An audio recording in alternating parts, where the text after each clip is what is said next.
Gloire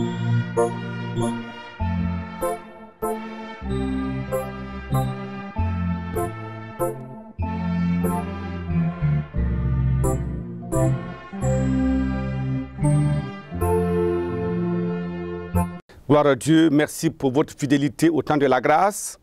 Nous sommes très heureux de vous savoir à l'écoute. Et maintenant, nous voulons prier en ce moment. Prions. Papa, reçois la louange et la gloire, l'honneur, l'autorité, la puissance, parce que tu en es digne. Nous savons que, en dehors de toi, il n'y a point de Dieu, et nos cœurs exultent de joie. Quand nous savons que nous avons pour Dieu l'Éternel des armées, notre cœur est ferme et nous prenons des résolutions et nous avons des victoires dans tous les combats. Éternel, je prie que tu nous fasses découvrir qui est ce grand Dieu. Merci pour la réponse en ce moment. Au nom de Jésus, nous avons prié. Amen. Amen. Gloire à Dieu. Nous voulons considérer ce message intitulé « Connaissez-vous le grand roi qui vient ?» Quelle grande question. Qui est ce grand roi? Que vient-il faire? Regardons dans Marc chapitre 11. Marc chapitre 11. Nous lisons à partir du verset 9. Marc chapitre 11. Nous lisons à partir du verset 9. Il dit, ceux qui précédaient et ceux qui suivaient Jésus criaient, Hosanna, béni soit celui qui vient au nom du Seigneur. Béni soit le règne qui vient, le règne de David. Notre Père, Hosanna, dans les lieux très hauts. Gloire à Dieu. Hosanna, Hosanna, dans les lieux très hauts. C'est le roi qui vient. Apocalypse, chapitre 22. Apocalypse, chapitre 22. Vous voyez, là, Jésus était en train d'entrer à Jérusalem. Les gens criaient Hosanna, Hosanna. Apocalypse, chapitre 22, le verset 12. Ici, il dit maintenant, voici, je viens bientôt, et ma rétribution est avec moi pour rendre à chacun selon son œuvre. Ici, le grand roi qui vient, c'est lorsque nous serons enlevés et nous serons alors au ciel. Alors, nous reviendrons avec gloire. Voyez, il y a deux phases dans cette venue du Seigneur. Il viendra d'abord pour son Église, qu'il va prendre, ce qu'on appelle l'enlèvement, dans l'eschatologie. Ensuite, lorsque nous serons au ciel pendant les 7 ans des festins de noces de l'agneau, parce que l'Église, c'est l'épouse de Christ, et le grand mariage se fera au ciel, et il va durer pendant 7 ans. Pendant ce moment, les impies, les pécheurs sur la terre seront face à la grande tribulation, la colère de Satan d'un côté, la colère de Dieu d'un côté, pour confondre et détruire et créer des problèmes, des troubles, des traumatismes dans la vie des impies, ceux-là qui ont dit non à Jésus comme leur roi et leur Seigneur. Ensuite, maintenant, nous reviendrons avec lui. Regardons cela dans Jude, le verset 14.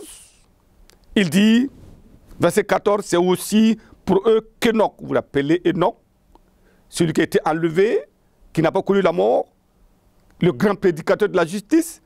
Il dit, Enoch, le 7e depuis Adam, a prophétisé en ces termes, voici, le Seigneur est venu avec ses saintes myriades pour exercer un jugement contre tous et pour faire rendre compte à tous les impies parmi eux de tous les actes d'impiété qu'ils ont commis et de toutes les paroles injurieuses qu'ils ont proférées contre lui, des pécheurs impies. Là, il vient maintenant pour la guerre d'Armageddon et pour établir son règne de 1000 ans sur la terre. Donc, vous voyez, le grand roi qui vient, est-ce que vous le connaissez? Tout le monde est unanime, toutes les grandes religions sur la terre sont formelles. Jésus reviendra, il jugera et régnera sur le monde entier. En ces temps-là, il n'y aura aucun roi, aucun autre médiateur. Il serait le seul. Tous les hommes de toute tribu, de toute langue, de toute race, de tout pays se présenteront devant lui. Mais malheureusement, beaucoup ne connaissent pas le grand roi qui vient. Ils ne connaissent pas les critères de son jugement. Aujourd'hui, il est le plus méprisé, rejeté des hommes. Alors, mais qui est-il? Gloire à Dieu. Pour répondre à ces questions, nous verrons cela en 3 points. Premièrement, nous verrons l'identité du grand roi qui vient. Deuxièmement, nous verrons l'immuabilité de la parole du grand Dieu qui vient, du grand Dieu qui vient, du grand roi qui vient. Et troisièmement, nous verrons l'infinie grandeur de la puissance du grand roi qui vient. Premièrement, l'identité du grand roi qui vient. Quelle est l'identité du grand roi qui vient? Jésus de Nazareth. C'est son nom. Il est né là-bas. Premièrement, il est le Dieu omniscient, omnipotent, omniprésent. Il peut tout, il connaît tout, il est partout à la fois. Deuxièmement, il est le Fils de Dieu. Il est le seul, le Fils unique de Dieu. Sur la terre, vous n'avez pas vu quelqu'un qui est né d'une vierge, il est le seul. Et avant qu'il ne soit né, il était Dieu. Au commencement, il était la parole était avec Dieu et la parole était Dieu. Il s'agit bien de lui. Troisièmement, il est le créateur du monde. Quand vous lisez Colossiens, voici cela. Colossiens, chapitre 1, le verset 15 et 17. Il dit là-bas, verset 15, il dit, verset 15, il est l'image du Dieu invisible, le premier-né de toute la création. Car en lui ont été créées toutes les choses qui sont dans les cieux et sur la terre, les visibles et les invisibles, trônes, dignité, domination, autorité, tout a été créé par lui et pour lui. Il est le créateur. Voyez, quand les hommes méprisent Jésus, le grand roi qui vient, on se demande, c'est lui le créateur, il vous a créé et c'est lui qui a le commandement, l'autorité sur la vie des hommes et les hommes se moquent de lui, le méprisent. C'est très sérieux. Quatrièmement, il est l'alpha et l'oméga, le commencement et la fin. Tout commence par lui, tout se termine par lui. Cinquièmement, il est l'étoile brillante du matin. Si vous voyez l'étoile brillante, alors cette lumière va jaillir dans notre cœur. Il est la lumière du monde. Il est venu et les ténèbres ont été dispersées. Septièmement, il est le lion de la tribu de Juda. Il a la force, la puissance pour dominer. Huitièmement, il est le Seigneur des seigneurs et le roi des rois. S'il y a un Seigneur quelque part, alors il fléchit les genoux lorsque le nom de Jésus est proclamé. Alors neuvièmement, il est le prince de paix. Là où il y a des troubles, quand Jésus arrive, la paix est installée. Pourquoi n'est pas? On se demande pourquoi. Le monde court de conférence en conférence, de colloque en colloque pour la paix, alors que le prince de la paix est là. Pourquoi ne pas l'appeler en disant « Oh Seigneur, viens maintenant ». Il vient dans le cœur, il donne la paix à l'homme et l'homme donne la paix à son prochain. Mais si vous avez le volcan dans votre cœur, comment pouvez-vous donner la paix à l'autre? Non, ce n'est pas possible. L'échec est fatal. Dixièmement, il est le sauveur du monde. Il n'y en a point d'autre, le seul médiateur entre Dieu et les hommes. C'est lui qui a donné sa vie et son sang est capable de laver tous les péchés. C'est lui qui est le sauveur du monde. Venez à lui.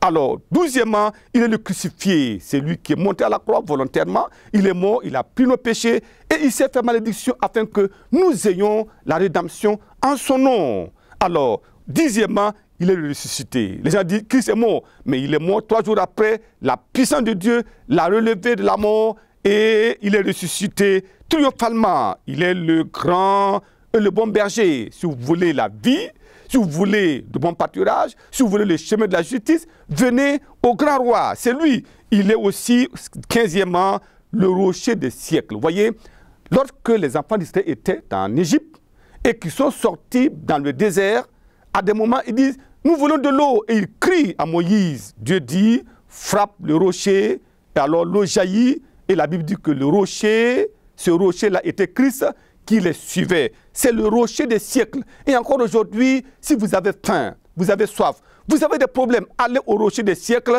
et la solution viendra au nom de Jésus. Alors, nous avons 16e, le chemin, la vérité et la vie.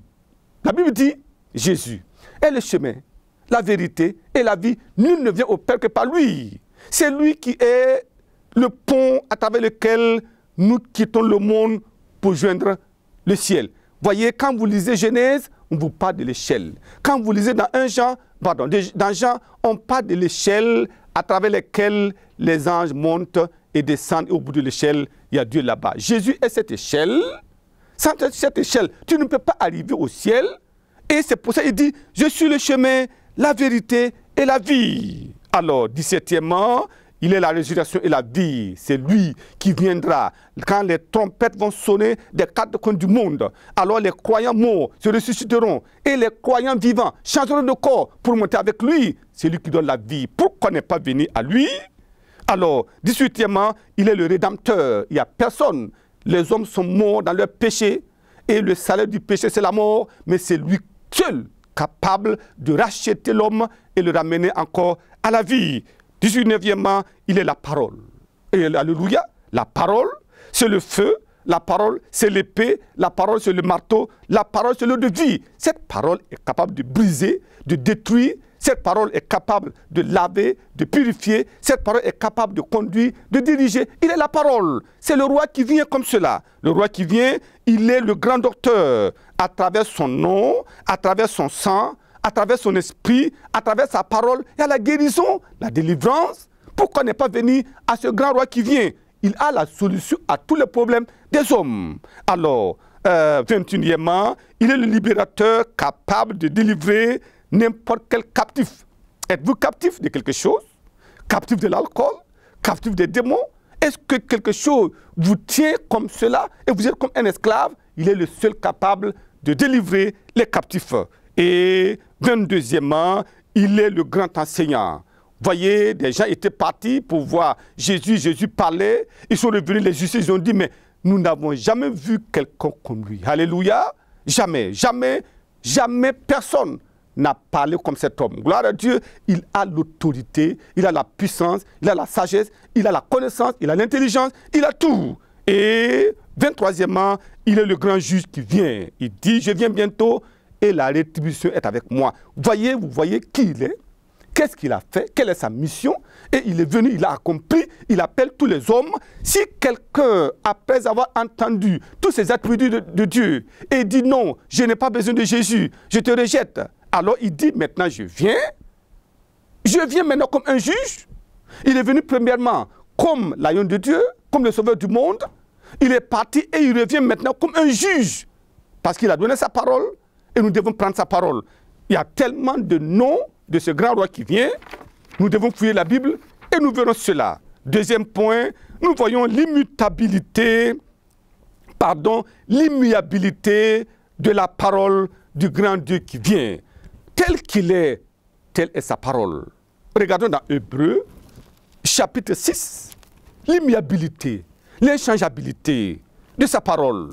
Regardons Hébreux, chapitre 6, nous lisons du verset 17, ce qu'il dit, il le réalise.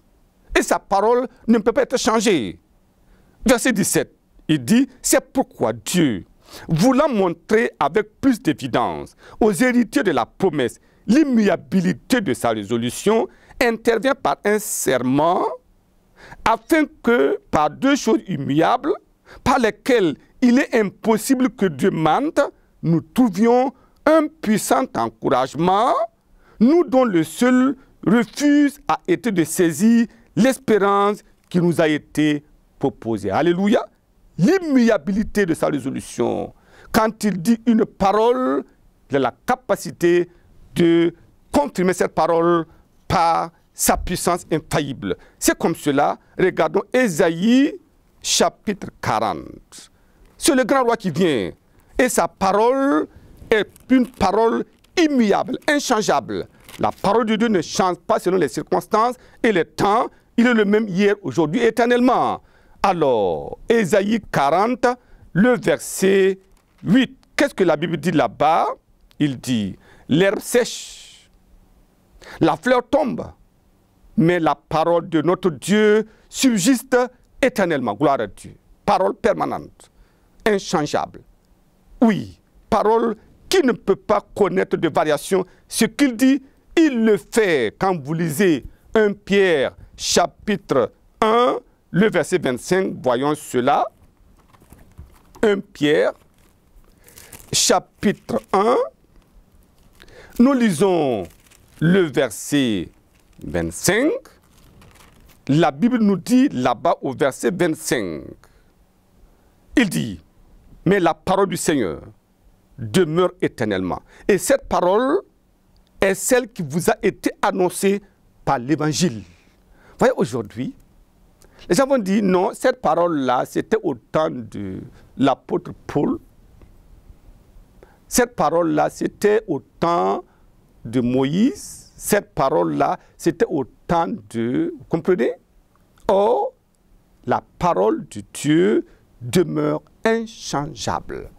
Ce que Dieu a proclamé, rien ne peut anéantir cela, rien ne peut teinter la parole de Dieu. Et voilà pourquoi l'enfant de Dieu doit demander la grâce simplement pour obéir. Si nous obéissons, de grandes bénédictions vont nous accompagner au nom de Jésus. Troisième point, nous voyons l'infinie grandeur de la puissance du grand roi qui vient.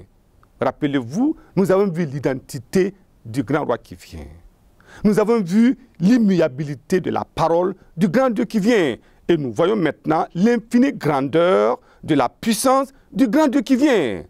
Alors on se pose la question, pourquoi les gens rejettent un tel homme, un tel sauveur, un tel rédempteur? Mais comment allons-nous vivre si nous rejetons la vie? C'est la question. Je prie et je plaide pour ceux qui écoutent la parole aujourd'hui, pour qu'ils prennent la résolution pour chercher le grand roi qui vient. Il est le seul.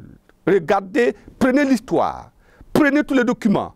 Vous ne verrez quelqu'un dans le monde, depuis l'Antiquité, jusque maintenant, comme lui, il n'y a personne. On peut l'appeler prophète, on peut l'appeler docteur, on peut l'appeler ceci, des grands noms, on peut les appeler des empereurs, mais aucun nom comme lui. Il était, il est et il sera. Donc c'est lui au commencement et la fin. Prions pour que Dieu nous donne la sagesse. Éphésiens chapitre 1, le verset 19. Il dit là-bas. Et d'abord, quand vous lisez le verset 18, l'apôtre Paul priait en disant, je prie que Dieu illumine les yeux de votre cœur, pour que vous puissiez comprendre, cerner quelle est l'espérance qui s'attache à son appel et quelle est la richesse de la gloire de son héritage qu'il réserve aux saints. Et quelle est envers nous qui croyons l'infinie grandeur de sa puissance, se manifestant avec efficacité par la vertu de sa force. Vous voyez, il dit, nous qui croyons l'infinie grandeur de sa puissance. Ça veut dire que sa puissance a une grandeur infinie. C'est une puissance illimitée. C'est pour ça que nous parlons de l'infinie grandeur de la puissance du grand roi qui vient. Pourquoi n'est pas venu à lui? Hébreux chapitre 7. Hébreux chapitre 7. Nous lisons le verset 25. Qu'est-ce que la Bible nous dit là-bas? Hébreux chapitre 7, le verset 25. C'est aussi pour cela qu'il peut sauver parfaitement tout ce qui s'approche de Dieu par lui, étant toujours vivant pour intercéder en leur faveur. Gloire à Dieu. Est-ce que vous pouvez penser un seul instant que la prière de Jésus peut rester sans effet? Non.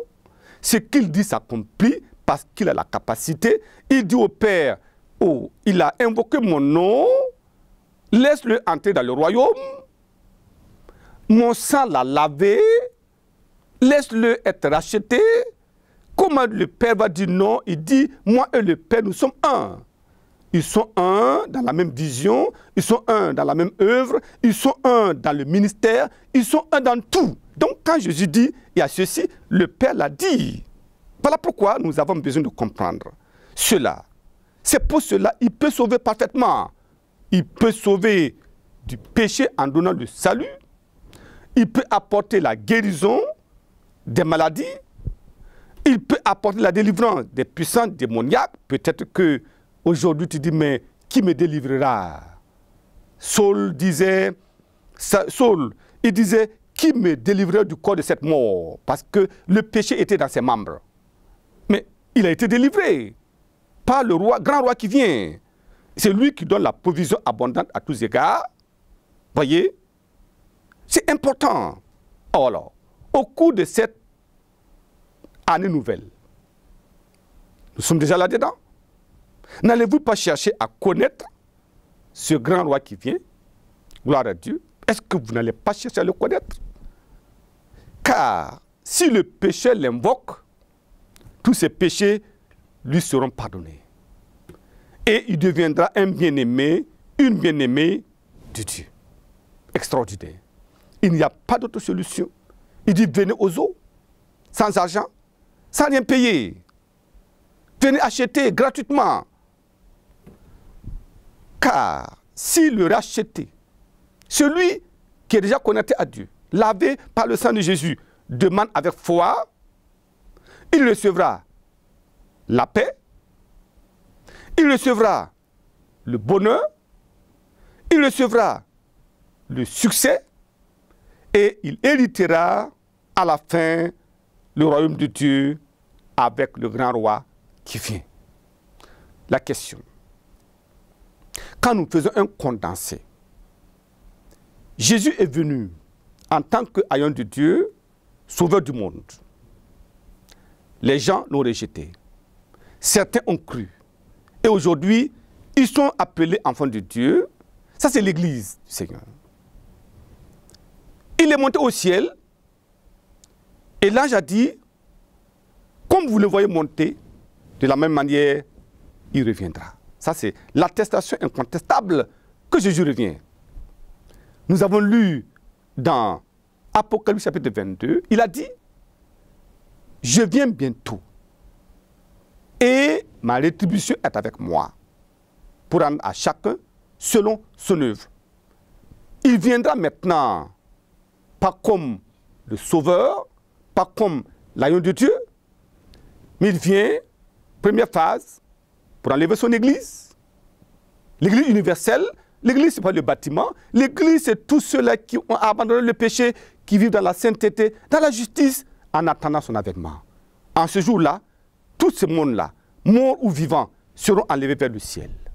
Pour aller maintenant, alors, faire le mariage au ciel avec lui. Ensuite, lorsque tout sera terminé, alors il dit, il reviendra avec ses 5 myriades des anges et son épouse, pour venir maintenant faire la guerre d'Armageddon. Alors Satan sera lié, jeté dans l'abîme, fermé pour 1000 ans. Et alors, il établit son royaume, son millénium. Gloire à Dieu. Il dit, c'est lui qui revient. Est-ce que vous êtes prêts? Est-ce que votre cœur est lavé? Si le racheté demande par avec foi, il est capable de purifier son cœur, afin qu'il mène la vie de justice, de vérité, de loyauté, et qu'il attend le moment de son enlèvement. Parce que nous serons là-bas au ciel. Je prie que vous ne manquiez pas ce grand rendez-vous. Je prie et je demande, vous ne preniez pas la parole de Dieu à la légère. C'est tellement important. Pourquoi ne pas prier aujourd'hui en disant à Dieu, je ne savais pas. Mais tu es vraiment le grand Dieu qui vient, le grand roi qui vient. Aide-moi maintenant au nom de Jésus. Et nous prions. Et comme nous prions, Dieu va confirmer sa parole en ce jour-là au nom de Jésus. Baissons la tête pour la prière. N'allez-vous pas expérimenter ce grand Dieu qui vient? Ne savez-vous pas qu'il est le roi, le Tout-Puissant? Est-ce que nous n'allons pas prier maintenant? Pourquoi attendre demain? Pourquoi les discussions? Pourquoi? C'est la question en ce moment-là. Prions en ce moment. Papa, je te remercie pour ces moments.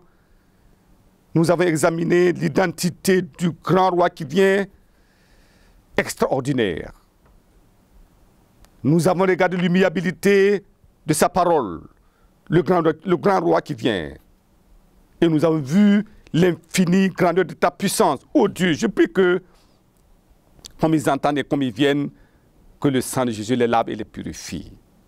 comme ils entendent et qu'ils viennent et qu'ils prient avec foi, que toutes les promesses leur soient accordées et que tous les plans de l'ennemi soient détruits dans leur vie. Ceux qui attendent la guérison, guéris-les. Ceux qui attendent la délivrance, délivre-les. Ceux qui attendent la provision, que la provision vienne du ciel au nom de Jésus. Seigneur, je te remercie parce que c'est fait. Au cours de cette année nouvelle, de grandes expériences et de grands exploits avec le grand roi qui vient. Qu'il en soit ainsi au nom de Jésus. Père, merci pour la réponse. Au nom de Jésus, nous avons prié.